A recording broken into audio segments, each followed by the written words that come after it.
Why hello there, darlings. My name is Dekertiape, Beast Chronicler Extraordinaire. I have met some fascinating beasties on my journey throughout the dimensions. Today, I shall recount tales of the most marvelous ones I encountered in Dimension M-616. The first marvel I came across was Tarark on the planet Revolving. The Tarark was 20 feet in height, weighed approximately 600 pounds and appeared quite muscular. It had sharp fins aligning its back and forearms. The Tarark has a scythe-like tail that most likely is used for defending against prey. I did witness this cutie devouring a large raccoon creature with its razor-sharp teeth. Upon further inspection, I was able to notice that the Tarark had 2 rows of teeth as it made quick work of its meal. The blood dripping on its face reminded me of strawberry jam. It was a rather beautiful sight to see. When it finished its meal, the Tarark did something that could only be described as marvelous. The Tarark can dive deep into the ground and swim through it as though it were water. The only thing visible about this creature while swimming underground are the fins on its back. Oddly enough, the ground is not disturbed as it swims across the ground. I'm not sure how this is possible, but I will conduct more research to find out. Alright guys, so when it came to drawing Jeff the Land Shark and converting him into a fantasy beast, I think my original thought was, well, he's already kind of beastly, right? He's a cute beast, right? But let's just make him more monstrous. So that's all I really kind of did when I started designing him. I'm looking at it here on this page. I really love the way that the head turned out, the face, all that, just adding like the details of the blood around his mouth. So you guys kind of understand, right? You can't really go through this game without fighting, right? So I wanted to show like some battle wounds and things like that. Body wise, I'm not 100% sold on the pose. I think I could have done that a lot better. I wish I redesigned it before trying to commit. Yeah, so the body feels kind of like an afterthought, because the original idea was going to be making him like the land sharks of D&D, so it's like a giant head with some like 4 limbs and like a tail, but I don't know, somewhere along the way I was kind of making it more humanoid.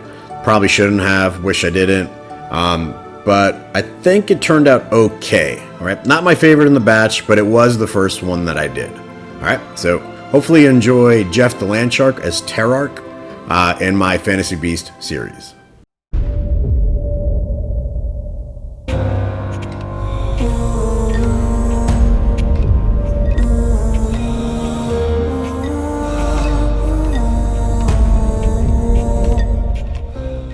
One of the most notable fantastical creatures that I've seen on my travels was none other than the star-crested Ameraphon. This beastie is glorious. It is approximately 30 feet in height and may weigh around 400 pounds. It is a unique quadruped with its back half resembling a lion and its front half resembling an eagle. It has the most stunning feathers in terms of color. Its wingspan is roughly the size of its body, allowing it to reach incredible speeds and gracefully maneuver around the skies with ease. It has a sharp beak and talons for striking down its foes. The star pattern in its fur makes this fantastical creature truly iconic. While on land, the star-crested Ameraphon can easily evade other predators.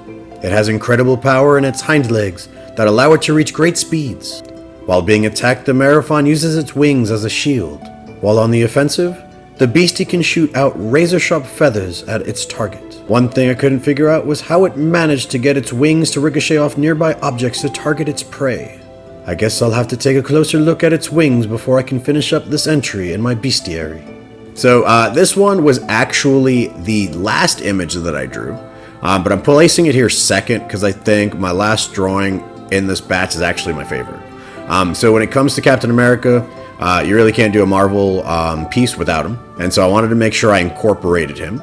In this one, I wanted to make him a griffin, you know, because griffin kind of has that resemblance of like, you know, the American bald eagle, but I also thought it was kind of cool because then it has like that lion body, kind of has that ferocious look to it. Looking at the image, I really like the way that I did his beak. I like the way that I kind of brought in like the feathers from like the Captain America helmet as its ears in this particular drawing. I like how I came up with the star right there in the center of its fur, right in that red fur. I thought that was really cool. I think where this image lacks is in its wings, and I wish I did a little bit more wing anatomy. I wish I could have folded the wings in this particular drawing, so that this way you can kind of have an idea of it moving, maybe make it in a more dynamic pose, maybe have it flying in the air while we're looking at its face looking down, maybe its legs are a little bent, tail in the wind kind of thing, right? Maybe it's coming and clawing out. I think I could have done a lot more with the pose in this one, and I think moving forward, I'm going to try to do a little bit more dynamic poses when it comes to these creatures, because right now they're looking kind of static. But overall, I'm kind of happy with the way that this one turned out.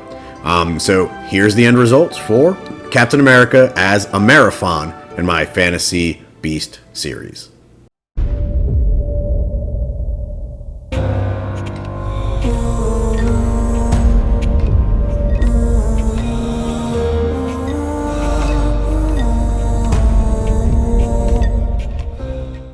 The final beastie I have in store for you is one that hails from the cosmos.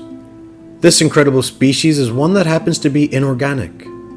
It is roughly 35 feet in height, weighing around 1,000 pounds. The creature resembles a horse, but with a twist. It is entirely mechanical. I've decided to name this majestic beauty Mech Lord. Mech Lord has a compartment on its chest that looks like its energy source. When provoked, it opens its mouth, revealing a plasmatic energy weapon. The poor mantis creatures that dared fly in front of it were all obliterated. What devastating power. The species around Redraw all seem to enjoy fighting and competing. I wonder what force caused this world to be one that these adorable creatures may never know peace. I guess I'll have to investigate this planet and its lovable inhabitants a little closer. Alright, yeah, I know the story's a little bit weak on Star-Lord, but this one was like my second drawing, and originally I wasn't liking it, or liking the way it was coming out because of its face, but then I felt like once I got into the rendering and trying to give it more of a horse-like body, I was really happy with it, because originally I was planning on making him like a space dragon, like a star dragon, but then I thought, well, if I do a part 2, then I would like to choose Storm as a character and make a Storm Dragon, because I think that would be cool. A dragon that controls the weather would be just awesome. So I'm saving that for part 2 if you guys enjoy the series, okay? And so I really like the way that I did like the little mechanical bits here and there, but I really like, I don't know, I'm going to call it like a railgun that's coming out of its mouth and putting like the glowing bits around it. That it looks like it's charging and it's about to blast off at its enemies. So I thought that was a really cool touch, and I think, I don't know, the overall rendering, the overall feel of that character feels more fantastical beast-like than the other ones that I drew in this episode. So I think that's kind of why I saved it for the last one, and that's why it's my favorite. So without further ado, here's Star-Lord as Mech Lord in my Fantasy Beast series.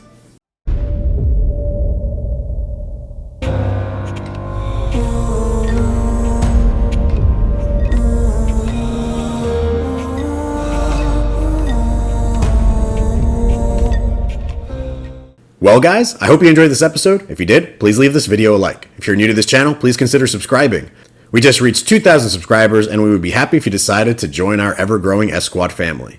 If you think I should make a part 2 to this episode, then let me know which other Marvel characters you'd like to see me turn into Fantasy Beasts. Obviously, I want to do Storm, but if you have other picks, I'll be more than happy to do them. Don't forget, if you want a chance to see your art redrawn by me, then you may want to check out my current community redraw prompt. I want you to create your own chimera. In Greek mythology, it's a lion that has a goat's head as its second head and a snake head on the tip of its tail. For you, I just want you to mash up 2 to 3 animals and put them together. Please, no AI images or tracing. I want to see what you guys can do and get inspired by your creativity. Speaking of which, don't forget to leave me a little lore about your chimera so it can help me in my decision making. You can submit in your art piece and lore via email or to our brand new Discord server, linked in the description down below. As always, I'm Drawing with Mr. S, and I'll see you all in the next video. Y'all take care of yourselves. Have a good one. Bye-bye.